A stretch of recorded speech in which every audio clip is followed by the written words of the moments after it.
වෙන්නේ මම කල්පනා කළේ කණ්ඩායම් යුගලයේ රහසක් නැහැ ක්‍රීඩකයන් පිළිබඳව හොඳ ආභෝධයකින් සිටින කණ්ඩායම් යුගලයක් අවසන් මහා තරගයේ ඔබේ කණ්ඩායමේ සූදානම පිළිබඳව කෙටියෙන් මා විමසා සිටින්නේ.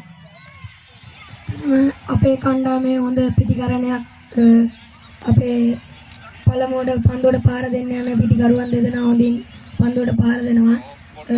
අනිත් පිතිකරුවනුත් පරදක් නැහැ.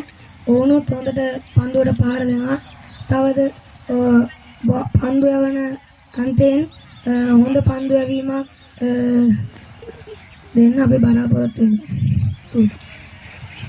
මායිස්ටර් ප්‍රණාම පුදු කරන අපටගම රෙඩ් ක්‍රීඩා සමාජයේ කණ්ඩායම් නායකතුමන් ඒ වගේම තොටගම රෙඩ් ක්‍රීඩා සමාජයේ කණ්ඩායම් නායකතුමන් සෞර්ථ කණ්ඩායමක් කෙසේ වෙතත් දැන් ක්‍රීඩා පිටිය තුළ ප්‍රතිවාදීන් සතුරන් බවට පත් වෙනවා. මේ හතරේ සීමාව ඇතුළත තුළ ඔබගේ කණ්ඩායමේ අවසන් මහා තරගයේ ක්‍රීඩා කරන්නට සූදානම පිළිබඳව මා ඔබගේ විමසා සිටිනවා.